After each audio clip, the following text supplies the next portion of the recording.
नाज़िर साहब, एक सवाल ये भी आता है कि पाकिस्तान को बने अब तकरीबन 75 ईयर्स हो चुके हैं, लेकिन अब तक हम ये, जैसे आपकी आज ही बुक है मुतबादल बयानिया, आज तक हम ये नहीं तय कर सके हैं कि कौमी कौन है, मकामी कौन है। अभी तक हम ये डिबेट कर रहे हैं, हम आइनी मुआहदे को हम कैसे देख सकते हैं जब हमें ये पता नहीं कि ये आइन कौमी और मकामी को कैसे तय कर रहा है। तो आप ये बताएं कि ये कब हम किस तरह तय कर सकते हैं और किस तरह इस मुआहदे में जो ये डाइवर्सिटी है उसको ऐड कर सकते हैं। हम इस पर ज़रूर इंसिस्ट कर रहे हैं कि 73 का आइन एक जामे डॉक्यूमेंट है, लेकिन ये एक कॉन्ट्रैक्ट है और इसमें बहुत सी चीज़ें जो अब हमारे तजुर्बात हुए हैं उसमें ये सामने आया है कि आइन बजाय कि शहरियों के तहफ़्फ़ुज़ करें, हर वक्त शहरी आइन के तहफ़्फ़ुज़ में खड़े हैं। तो ये रिवर्स पैराडाइम कब होगा और किस तरह हो सकता है?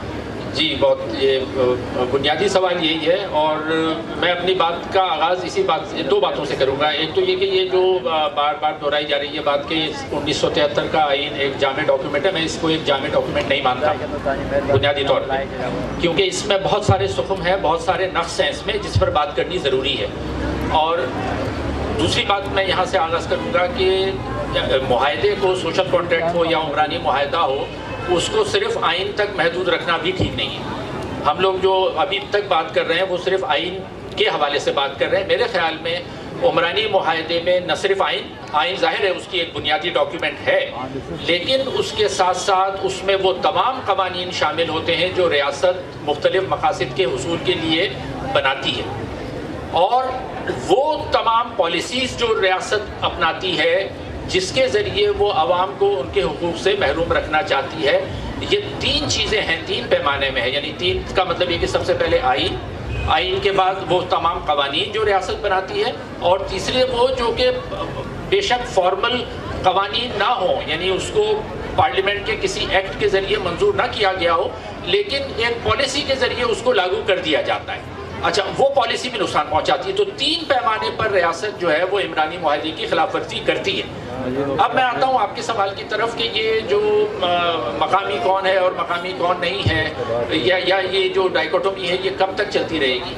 देखिए, जो बुनियादी इन तीनों चीज़ों में जो मसला स्टेट के साथ रहा है वो यही रहा है कि उसने कम से कम 2-3 पैमानों पर इन चीज़ों को टारगेट किया। नंबर 1 तो अक़लियतों के बारे में ना हमारा आइन एक को हम जामे डॉक्यूमेंट कह सकते हैं, ना कौमियतों के बारे में हम अपने आइन को एक जामे डॉक्यूमेंट कह सकते हैं। हाँ, इसमें बेहतरी हुई है, 18वीं तरमीम के ज़रिए बहुत सारी चीज़ें हमने बेहतर करने की कोशिश की, और ज़ाहिर है वो उसका क्रेडिट पीपल्स पार्टी को जाता है। लेकिन हैविंग सेड दैट, उसके बावजूद हमने ये बात करनी पर, फॉर एग्जाम्पल मिसाल के तौर पर आइन में करारदाद मकासद का मौजूद होना बज़ाते खुद ये अक़लियतों के ख़िलाफ़ जाता है।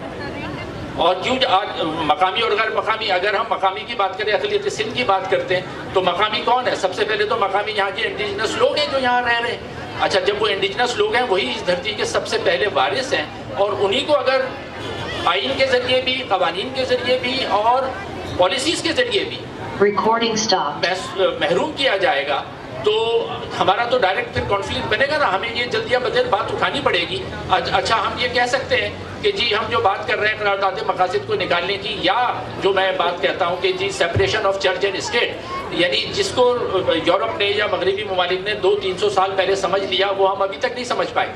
अब हम ये बात करते हैं तो हमसे कहा जाता है आप ये तो दीवाने की बढ़ है, ये तो मुमकिन ही नहीं है पाकिस्तान में। लेकिन आज ये मुमकिन हो या ना हो, हमें ये बात करनी पड़ेगी। तो एक तो अक़लियतों के मुकम्मल हुकूक की बात, और नंबर 2 हमारी कौमियतों की। जब तक हमारा आइन, हमारी पॉलिसी तमाम कौमियतों को मसावी हुकूक नहीं देती, हम ना आइन को ना कवानीन को जामे डॉक्यूमेंट नहीं मान सकते। ये दो बुनियादी बात। बहुत बहुत शुक्रिया नाज़िर मामून साहब। अब एक सूबे से 5 लोग आ जाएं और एक सूबे से 200 लोग आ जाएं, तो किस तरह हम कह सकते हैं कि आपकी प्रोविंशियल ऑटोनॉमी जो है वो श्योर रह सकती है? तो क्या आइन इस तरह की डिबेट भी मुमकिन है जिसमें प्रोविंशियल ऑटोनॉमी को इंश्योर किया जा सके, जहाँ पे इक्वल रिप्रेजेंटेशन हो? जी बिल्कुल मुमकिन है, क्योंकि हम स्ट्रक्चरल इनइक्वालिटीज़ पे बात नहीं कर रहे जो आइन के अंदर। नहीं, बिल्कुल मुमकिन है, और बल्कि ये गुफ्तगू होनी चाहिए। और ये मैं बात कहूँगा कि ये मौजूदा 73 के आइन में تبدیلیوں کے ساتھ ممکن ہے. یعنی میں یہ نہیں کہ جب میں کہتا ہوں کہ 73 کا آئین جامع نہیں ہے یا اس میں بہت سارے نقص ہیں تو اس کا مطلب یہ نہیں ہے کہ کوئی جو ہے عامر آ جائے اور وہ آئین کو ختم کر دے اور پھر کوئی نیا آئین لانے کی بات کرے جیسے ماضی میں ہوتا رہا ہے. تو یہ آئین رہے, اس میں بہت سی اچھی باتیں ہیں لیکن اس میں تبدیلیوں کی ضرورت ہے. اس میں جو ایک تبدیلی جس کی طرف آپ نے اشارہ کیا ہے وہ بہت ضروری ہے, اس کی طرف بات کرنے کی ضرورت ہے, بلکہ اس کا مطالبہ کرنے کی ضرورت ہے. لیکن جو زیادہ مجھے مسئلہ نظر آتا ہے وہ یہ ہے کہ ہمارے ہاں 70 سال میں ریاست نے ایک کام اور کیا ہے کہ جو قانون ساز لوگ ہیں, جس کی طرف ابھی ادی نے بھی اشارہ کیا, کہ جو لوگ پارلیمنٹ میں جاتے ہیں, ہم پارلیمنٹری سپریمیسی کی تو بات کرتے ہیں کہ پارلیمنٹ سپریم ہونی چاہیے بالکل, لیکن جو ہمیں خطرہ ہے اور ہوتا رہا ہے کہ پارلیمنٹ میں جا کر جو لوگ قانون بناتے ہیں, چونکہ خود معاشرے کے اندر ایک آمرانہ ذہنیت اتنی گھسا دی گئی ہے, ایک آمرانہ ذہنیت گھسا دی گئی ہے, دوسرے ضرورت سے زیادہ مذہبیت. میں مذہب کی بات نہیں کر رہا, مذہب ہر ایک کا ذاتی مسئلہ ہے, کوئی کسی بھی مذہب کا پیروکار ہو سکتا ہے.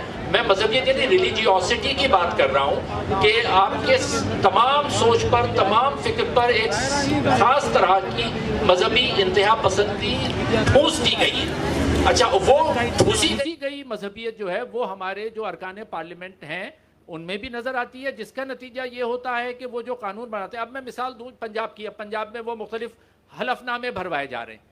یعنی ایک تو پہلے شناختی کارڈ میں حلف نامہ دینا پڑتا تھا, اب نکاح سے پہلے جو ہے وہ حلف نامہ, اور اس کے ٹی وی پہ اشتہار چل رہے ہیں, آپ دیکھ رہے ہیں پرویز الہی کی حکومت کے, جی ہم نے اس کو بڑے کارنامے کے طور پہ پیش کیا جا رہا ہے کہ ہم نے یہ حلف نامہ لازمی نکاح نام. تو یہ قانون تو بنایا گیا ہے نا, یہ پالیسی بنائی گئی ہے, کون بنا رہے ہیں؟ یہ تو فوج نے نہیں بنایا. ہاں, اسٹیبلشمنٹ نے کیا کیا کہ 70 سال میں وہاں پر دھکیل دیا معاشرے کو کہ جو عوام ہے, یعنی جو ریاستی جبر تھا وہ اب سماجی جبر میں بدل گیا ہے, اور سماج کے اپنے افراد جو ہیں اس جبر کو کنٹینیو کر رہے ہیں. ایک اور میں مثال دیتا ہوں, جیسے سری لنکا کا جو کمارن تھا مارا گیا, وہاں پر مذہبیت کے نام پہ اس کو الزام لگا کے مار دیا. وہ کسی فوجی نے نہیں مارا, کسی پولیس والے نے نہیں مارا, وہ ہمارے سماج نے مارا, ہمارے لوگوں نے مارا. تو کون ذمہ دار ہے اس کا؟ پھر میں وہی کہوں گا کہ ریاست نے ہمارے لوگوں کو اس سمت میں دھکیل دیا ہے, ان کی ذہنیت ایسی بنا دی ہے کہ وہ ریاستی جبر سے تو لڑنا آسان ہوتا ہے لیکن سماجی جبر سے لڑنا بہت مشکل ہوتا ہے, اور ہم اس سماجی جبر کا شکار ہیں. تو ہمیں جو ہمارے جیسے لوگ ہیں جن کو آپ روشن خیال کہہ لیں یا معاشرے کو بہتر بنانے کی کوشش کر رہے ہیں, ان کو صرف ریاست سے نہیں بلکہ سماجی ریاستی جبر کے ساتھ ساتھ ہمیں سماجی جبر کے خلاف بھی آواز اٹھانی ہے. بہت بہت شکریہ ناظر صاحب.